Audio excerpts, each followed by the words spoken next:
मेरे मित्रों, मैं सेल्स ऑफ गुड्स एक्ट का थोड़ा सा एक्सप्लेनेशन दे रहा हूं। तो आज मैं उसी कड़ी में आगे बढ़ने वाला हूं कि गुड्स क्या है। मैं डॉक्टर आनंद यात्री आपको लॉ में आनंद कराने ले चलता हूं। मैंने कहा एवरी काइंड्स ऑफ मूवेबल, क्या कहा मैंने? Every kinds of movable property other than actionable claim and money. अब तुम्हारा क्वेश्चन अराइज होगा कि सर ये व्हाट इज एक्शनेबल क्लेम। हमने कहा बेटा ये एक्शनेबल क्लेम कुछ नहीं होता है। जैसे अगर आप बैंक से लोन लेने जाएं, बैंक लोन दे देगी आपको। फिर अगर आप लोन का पेमेंट नहीं कर पाते हैं तो ये आप डिफॉल्टर बन जाएंगे। बैंक आपके अगेंस्ट में एक्शन लेती है कि नहीं लेगी? ऐसे बहुत सारे बैंक्स के, इंश्योरेंस कंपनी के या अदर फाइनेंशियल इंस्टीट्यूशन के क्लेम्स बकाया होंगे जिनको वो एक दूसरे को ट्रांसफर करते रहते हैं। जैसे मैं एक एग्जांपल दूं, लखनऊ में एक बैंक था स्टैंडर्ड चार्टर्ड। उसने बहुत सारे लोगों को लोन दिया। वो लोन बैंक रिकवर नहीं कर पा रहा था। बैंक ने उस लोन को उठाकर बेच दिया इनको, आईसीआईसीआई को। आईसीआईसीआई ने उसी फिर जितना रिकवर वो नहीं कर पाए, उन्होंने कोटक महिंद्रा बैंक को बेच दिया। तो ये आपस में एक दूसरे को क्लेम्स बेच रहे हैं कि नहीं बेच रहे हैं? उनको बोलते एक्शनेबल क्लेम्स। मनी आप जानते हैं, गड्डियां। जैसे आप देखेंगे बाजार में 10 की गड्डियां, 100 की गड्डियां ये बिकती हैं, तो इनको आप गुड्स नहीं बोल सकते। तो अब यहां पर दो बातें आपके सामने आ जाएंगी।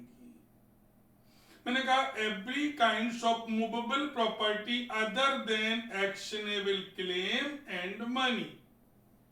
बट आपने कहा क्या क्या जुड़ेगा? हमने कहा स्टॉक जुड़ेगा, शेयर्स जुड़ेगा, ग्रोइंग क्रॉप्स जुड़ेगा, ग्रास जुड़ेगा, और एनीथिंग अटैच और forming a part of the land जिसको आप अलग कर सकते हैं। भैया फिर मैंने कहा आप गुड्स के क्लासिफिकेशन पे बात करें तो हमने कहा स्पेसिफिक गुड्स।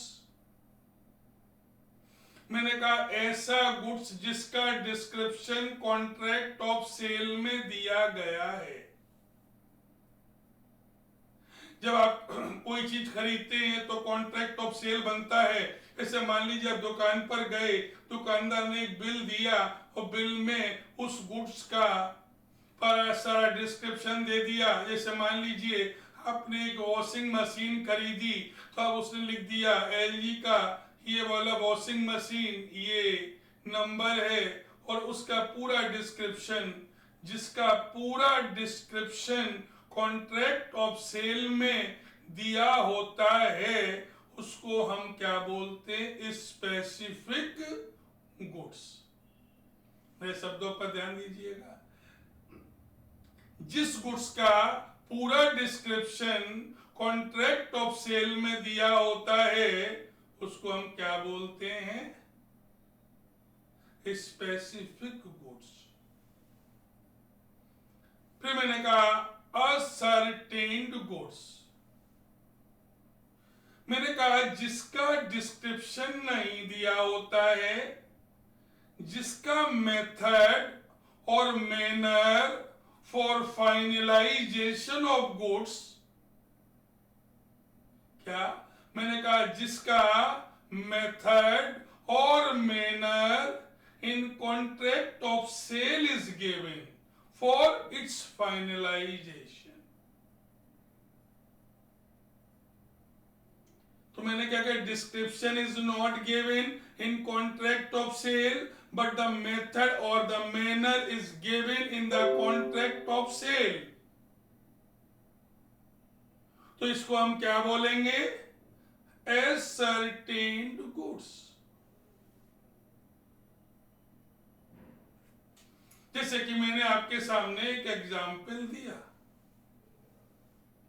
आप किसी दुकान पर गए और दुकान पर आपने कोई सामान लेना था, ऑलमोस्ट फाइनल था, लेकिन आपने कहा नहीं, मेरे पापा आएंगे और वो जो बताएंगे हम वो ही लेंगे। जैसे 10 पीसेस तुमने अलग कर लिए, अब तुमने अलग तो कर दिए, लेकिन अभी पापा जब तक फाइनलाइज नहीं कर रहे हैं तब तक वो फाइनलाइज नहीं हो सकता। तो तुमने यहां मैनर क्या बता दिया? पर मेरे पापा। तो जब पापा आएंगे और फाइनलाइज करेंगे तो तब वो फाइनल होगा। तो हमने मैनर तो बता दिया कॉन्ट्रैक्ट ऑफ सेल में, या हमने मेथड तो बता दिया कॉन्ट्रैक्ट ऑफ सेल में। तो ऐसे गुड्स को हम क्या बोलते हैं? ascertained goods। तो मैंने क्या कहा? जिसका डिस्क्रिप्शन, जिस गुड्स का डिस्क्रिप्शन कॉन्ट्रैक्ट ऑफ सेल में दिया होता है, दैट इज स्पेसिफिक गुड्स। लेकिन जिसका मैनर और method for finalisation is given in contract of sale. तो मैंने क्या कहा? पापा आएंगे या मेरी गर्लफ्रेंड बताएगी, ये हमने कॉन्ट्रैक्ट ऑफ सेल में डिफाइंड कर दिया। तो this is to be termed as ascertained goods। फिर हमने कहा आपसे अनअसर्टेन्ड गुड्स, जिसका न मेथड न मैनर, कुछ भी कॉन्ट्रैक्ट में डिफाइंड नहीं है। The goods which are not specifically identified and agreed at the time when the contract of sale are made is called unascertained goods। जैसे हमने आपसे कहा गोडाउन में 1 लाख बोरे रखे हुए हैं। अब 1 लाख बोरे में से कोई 3 बोरे जो तुम्हें खरीदना है वो तुम्हारे होंगे। अब कौन से? भैया अभी ये तो क्लियर नहीं है। तो ये क्या कहलाएगा? Unascertained goods. अब इसको मैं सिंपली फॉर्म में समझाता हूं। एक शोरूम में बहुत सारी गाड़ियां खड़ी हैं। आप उस शोरूम में गए और आपने ये कह दिया कि भैया ये व्हाइट रंग वाली ऑडी Q7 तुम्हें चाहिए। दुकानदार ने एक बिल निकाला और तुम्हारा कॉन्ट्रैक्ट ऑफ सेल में ऑडी Q7 व्हाइट कलर और जो जो तुमने मांगा होगा, चेसिस नंबर, मॉडल नंबर सब लिख दिया। तो ये क्या कहलाएगा? Specific goods. अब शोरूम में बहुत सारी गाड़ियां खड़ी हैं, लेकिन तुमने कहा देखो यार हम लेंगे तो ऑडी, लेकिन ये पापा डिसाइड करेंगे इनमें से कौन सी।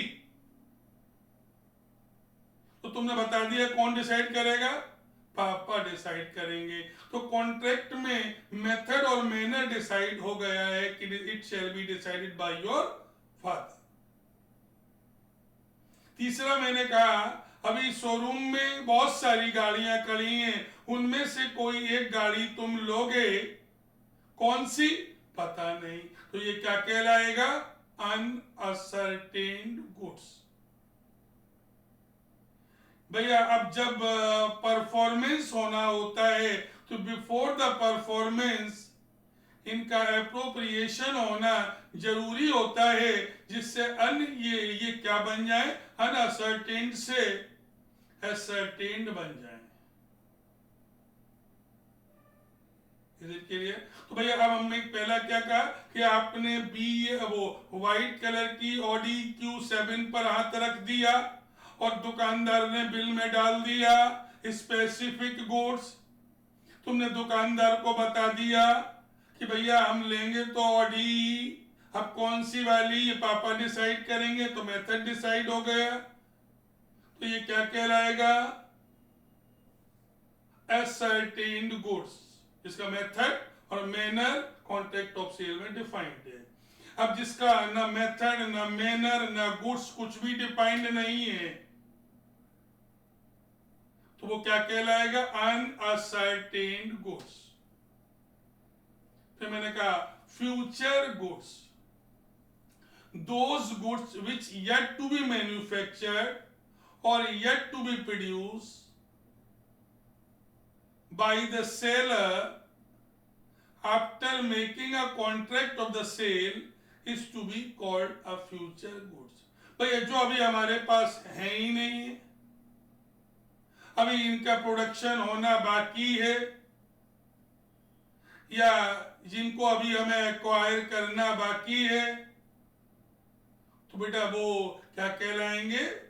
फ्यूचर गुड्स कहलाएंगे। जैसे अभी मान लो किसान ने एप्पल तो कोई बाग में आया नहीं है, लेकिन हमारे अडानी भाई पहले ही सौदा कर लेते हैं कि भैया तुम्हारा पूरा एप्पल हमने ले लिया, लेकिन एप्पल तो अभी येट टू बी मैन्युफैक्चर और येट टू बी प्रोड्यूस्ड होना बाकी है। तो ऐसे गुड्स को हम क्या बोलेंगे? क्या बोलेंगे? फ्यूचर गुड्स, जो अभी येट टू बी प्रोड्यूस्ड होना बाकी है, येट टू बी मैन्युफैक्चर्ड होना बाकी है, या येट टू बी एक्वायर्ड होना बाकी है बाय द सेलर। फिर हमने कहा कंटिंजेंट गुड्स। हमने कहा ऐसे गुड्स जो भैया हम डिलीवर कर भी सकते हैं और नहीं भी कर सकते हैं, मतलब delivery of which is depend on some contingencies या अनसर्टेन इवेंट। जैसे भैया शाहरुख खान हमारे पास भागता हुआ आया और कहा कि भैया एक फोटो दिखाई कि भैया हमें पीले कलर की रोल्स रॉयस चाहिए। हमारा रोल्स रॉयस का शोरूम था, हमारे पास सारे कलर थे लेकिन पीले कलर अभी नहीं था। हमने लोकल के सारे वेंडर्स को फोन किया, उनके पास भी नहीं था। तो हमने शाहरुख खान से कहा देखो आई discuss this thing in a company, and if the company will provide me then I'll hand it over you. If the company will provide me I'll hand it over you. So this is to be termed as contingent goods। अगर हमें मिलेगा तो हम तुम्हें दे पाएंगे और हमें नहीं मिलेगा तो हम तुम्हें नहीं दे पाएंगे। It depends on some contingencies. तो when the supply is depend on the contingencies it is to be termed as a contingent goods. तो मैंने आपसे 5 गुड्स की बात की है। मैंने आपसे कहा कि आप कार के शोरूम में गए, आपने एक कार को टिक किया, कहा यही चाहिए, दुकानदार ने बिल बना दिया, चेसिस नंबर मॉडल नंबर सब डाल दिया, तो ये क्या कहलाने लगा? Specific goods. भैया अब आपने दुकानदार से कह दिया कि देखो भैया हम लेंगे तो ऑडी, लेकिन पापा फाइनलाइज करेंगे।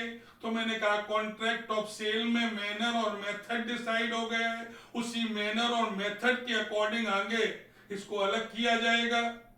जब पापा आएंगे तब डिसाइड करेंगे तो बेटा मैनर और मेथड से अलग किया जाएगा, तो वो कहलाता है आपका असर्टेन्ड गुड्स।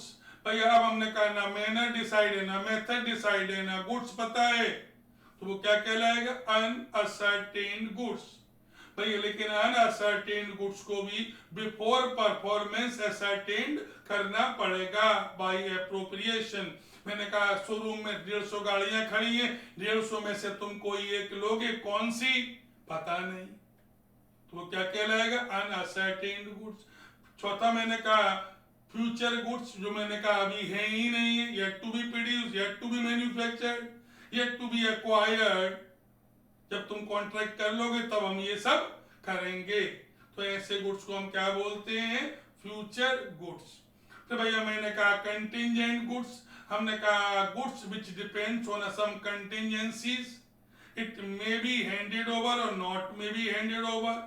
अगर हमें मिल जाएगा तो हम तुम्हें दे पाएंगे, नहीं मिल पाएगा तो हम तुम्हें नहीं दे पाएंगे। जैसे मैंने कहा कि अगर आप येलो कलर की हमसे गाड़ी मांग रहे हैं, पिक्चर दिखाकर मांग रहे हैं, मतलब कंपनी के पास ऐसी गाड़ी रही होगी। अब कंपनी हमें दे देगी तो हम तुम्हें दे देंगे, और नहीं देगी तो हम तुम्हें भी घंटा खोलकर दिखा देंगे। Thank you sir. ये बताइए समझ में आया ही होगा, आई होप सो। कोशिश कर रहे हैं आनंद देने की, तुम्हें कोशिश कर रहे हैं, अब देखते हैं सफल होंगे या असफल होंगे, कुछ तो होंगे ही।